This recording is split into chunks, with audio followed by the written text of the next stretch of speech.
Now I know by now you're probably sick of hearing about Manny Pacquiao and Floyd Mayweather, and I've definitely stopped following the whole revelations, and I've come to the conclusion that this fight is probably not going to happen. But then Mayweather actually gave me some hope after the Marcos Madonna fight. He actually called out Pacquiao's name for the very first time, and I've never actually seen that happen, and I thought, oh man, like we might actually see this fight happen in 2015. But then since that point, it seems to have taken a turn for the worse, because Mayweather's dad said this fight's probably going to happen, and then Mayweather said that he's actually going to fire his dad for making comments that aren't true. And then Stephen A even said that if he doesn't see Mayweather fight Pacquiao, that he is going to come out in public and admit that Floyd Mayweather is scared of Manny. But Mayweather actually went on a tangent, which he normally does, and says, who is Stephen A. Smith to be saying these kinds of things? And it's just excuse after excuse. Like at first it was the drug testing, and then after they came to that agreement, then he said it was a purse split. Then he's starting to blame it on Bob Arum, and then after that he was saying that the only way he's going to fight Pacquiao is if Pacquiao joins Mayweather Promotions. Like, come on, that's just too many excuses here. Now, of course, you can always make the argument that Mayweather's the better boxer of the two just because he's undefeated, but if you're continuously avoiding top-level competition, of course you're going to be undefeated. I could fight 300 girls and be undefeated, but that doesn't mean I'm better than the next boxer that comes along. Now, for Pacquiao, the excuses that I hear about Pacquiao not making the fight happen is he turned down $40 million.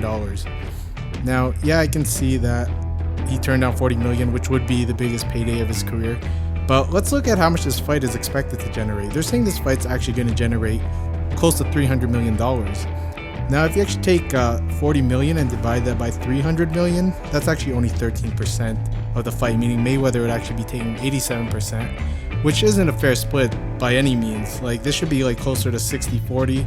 If you can get somewhere around that range, then you can make that argument. But in terms of Pacquiao taking 40 million, it's just not fair. So since I've come to the conclusion that this fight probably will never happen, the purpose of this video is actually to argue if they were to both retire today, since they may never fight, which one of them would be the better boxer.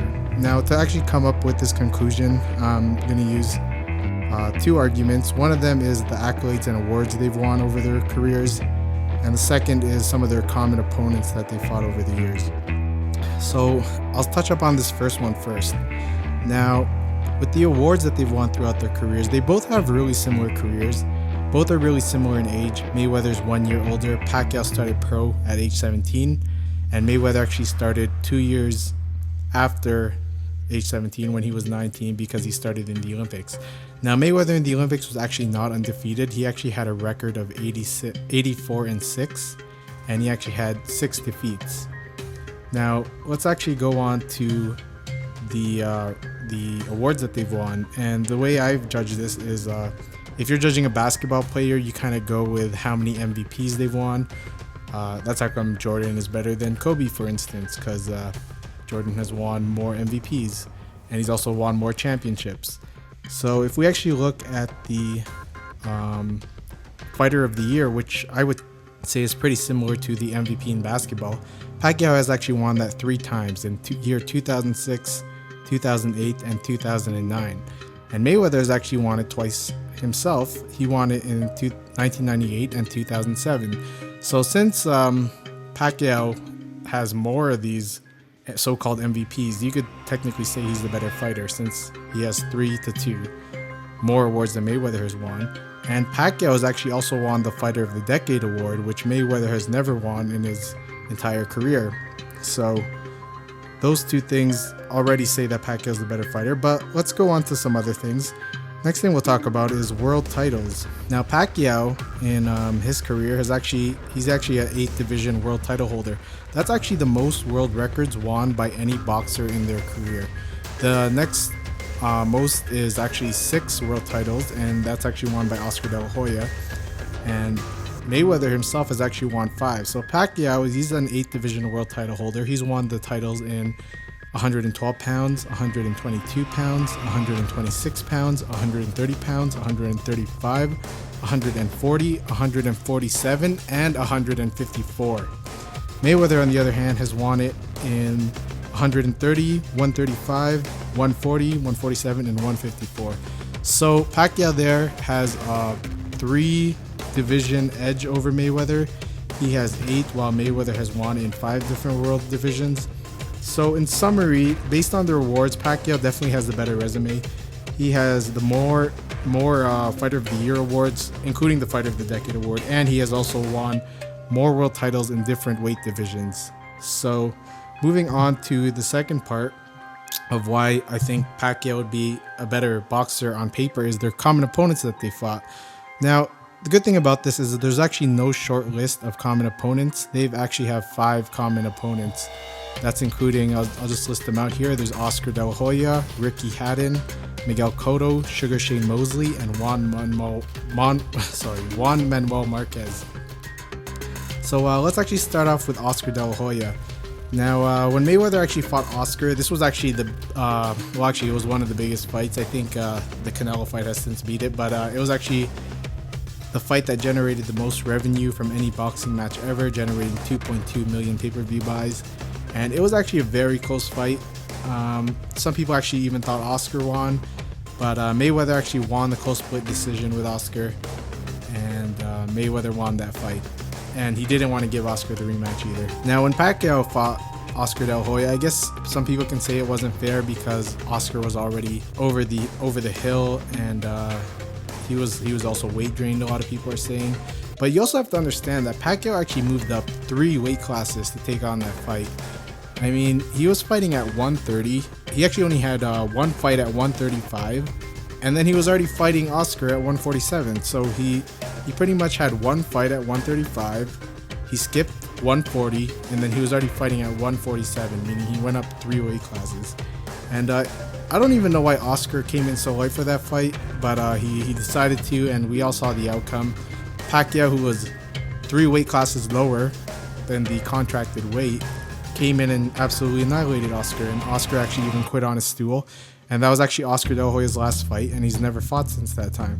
So definitely in this case, you'll have to give the edge to Pacquiao just because of the way he won the fight, like the magnitude of that fight.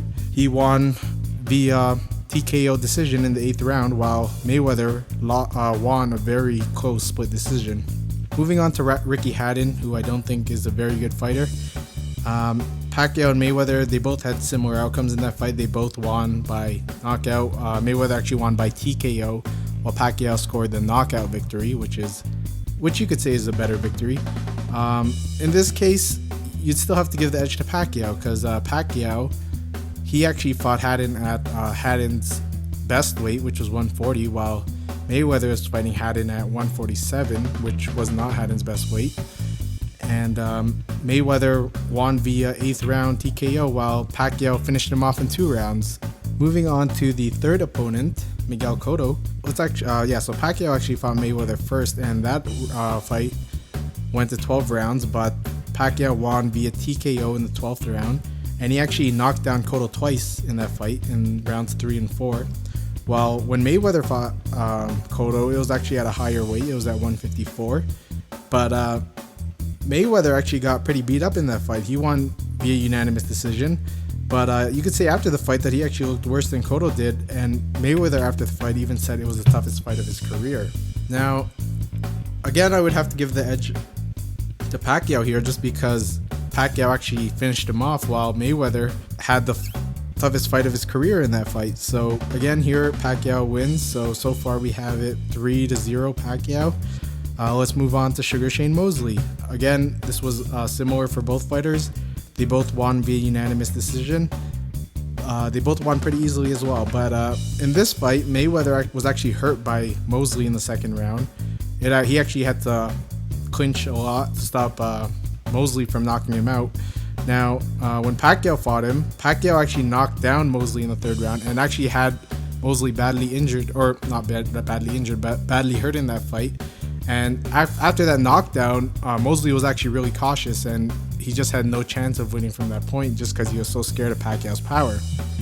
So again, we would have to give the edge here to Pacquiao just because he hurt Mosley, where when Mayweather fought him, it was the other way around, where it was actually Mosley hurting Mayweather in the 2nd round. Now moving on to the last common opponent, it's Manuel Marquez. Now, of course, a lot of people are going to say, this is actually the argument that people use a lot to say why Mayweather is better than Pacquiao, because Mayweather beat him so easily and Pacquiao got knocked out cold by him. But you have to understand that Pacquiao actually fought Marquez 4 times. And yes, the first 3 were really close. You could even say Marquez won. But after you fight somebody that many times, like, it gets to a point where you kind of know their habits already, which is why Marquez was able to win so by such devastating fashion. Actually, he's been practicing that punch in camp, and he was actually able to land it on Pacquiao, which was pretty impressive. Mayweather, on the other hand, that was actually his first fight out of jail, and he actually made Marquez come up 3 weight classes just for that fight. So that's not really a fair weight for Marquez to be fighting at. Marquez was originally fighting at 130. Mayweather made him come past 135. He skipped 140, and he was fighting at 147, which was ridiculous. Like, how can you be fighting a lightweight? Of course, Mayweather won that via unanimous decision.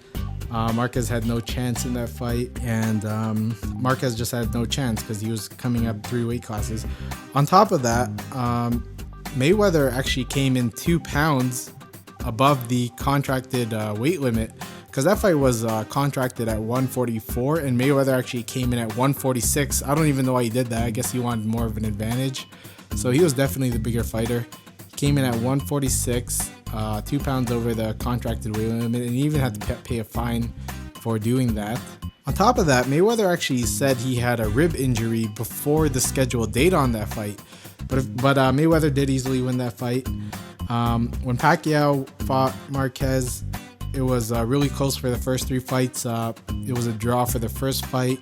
Pacquiao actually knocked down Marquez 3 times in their first fight in the first round, and it eventually came up to a draw. Their second fight, Pacquiao knocked down Marquez again in one of the rounds, and that ended up being a Pacquiao win via split decision.